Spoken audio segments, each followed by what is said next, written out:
तुम्हें टाइम लगेगा पापा। लॉयर ने हमें ऑफिस बुलाया है कुछ पेपर्स पे साइन करने के लिए। आज हो जाने चाहिए, वरना सैलरीज, हॉस्पिटल के ऑपरेशन, ये सब रुक सकते हैं। आई नो आज तेरे लिए बहुत इंपॉर्टेंट दिन है, लेकिन इनका कॉल भी मुझे अभी जस्ट एंड मोमेंट पर आया है। मुझे कुछ समझ नहीं आ रहा कि मैं क्या करूं। आज तो आप बहुत ही सुंदर लग रहे हो भाभी।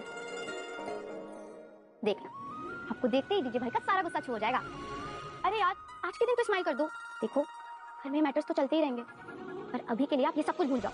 आज तो आपका दिन है ना, और फिर इस छोटू का भी तो दिन है, तो उस पर फोकस करो ना। देखना, सब कुछ अच्छा होगा। तुम चेंज नहीं करोगे? जाओ चेंज कर लो। मेरे गोद भराई में ऐसे आओगी तो? ऐसे कैसे? मैं तो छोटू की बुआ हूं ना, मुझे तो आज सबसे खूबसूरत दिखना है। मैं जल्दी से रेडी होकर आती हूँ। हमारा काम है, प्लीज आज मुझ पे थोड़ा रहम करना। मेरे और दिग्विजय के बीच की दूरियां आज खत्म कर देना। रानी, रानी, गड़बड़ हो गई है। अब क्या गड़बड़ हो गई? मैं तो बाहर भी नहीं निकली अभी तक। तू कमरे से बाहर नहीं आई, लेकिन अनीशा तो पहुंच गई ना।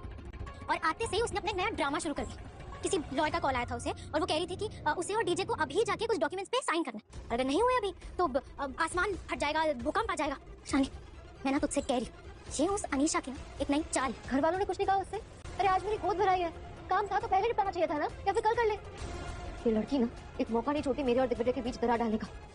अब अगर साइन करना इतना ही जरूरी है डीजे का, तो मुझे लगता है उसे जाना चाहिए। क्यों जाना चाहिए? भूल गई तुम? जब रानी घर की पूजा छोड़कर अपने कॉलेज गई थी, तो उसे रोकने के लिए सबने साम दाम दंड भेद हर तरह की नीति अपनाई थी। तब सबकी जबान पे बस एक ही सवाल था कि रानी के लिए घर की पूजा ज्यादा इंपॉर्टेंट है या उसका काम।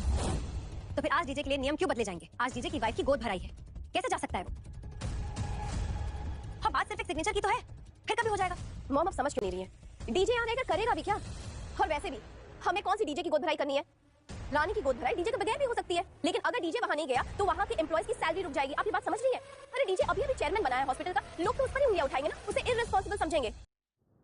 अलीशा दिग्विजय को उसके भविष्य के लिए बधाई देने के लिए बुलाती है और उसे एक सपने के बारे में याद दिलाती है जो उसने कभी देखा था लेकिन पूरा नहीं कर पाया। रानी, जो सुन रही है, दिग्विजय को अतीत पर खेद व्यक्त करते हुए सुनकर भावुक हो जाती है। वह अलीशा के शीघ्र स्वस्थ होने की कामना करता है और उसे जल्द ही अपनी जिम्मेदारियां फिर से शुरू करने के लिए प्रोत्साहित करता है। भगवान भराई की तैयारियां जारी हैं।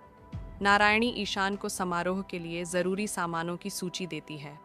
अचानक अलीशा अपना सामान लेकर आती है और पिंकी से रानी को बुलाने के लिए कहती है।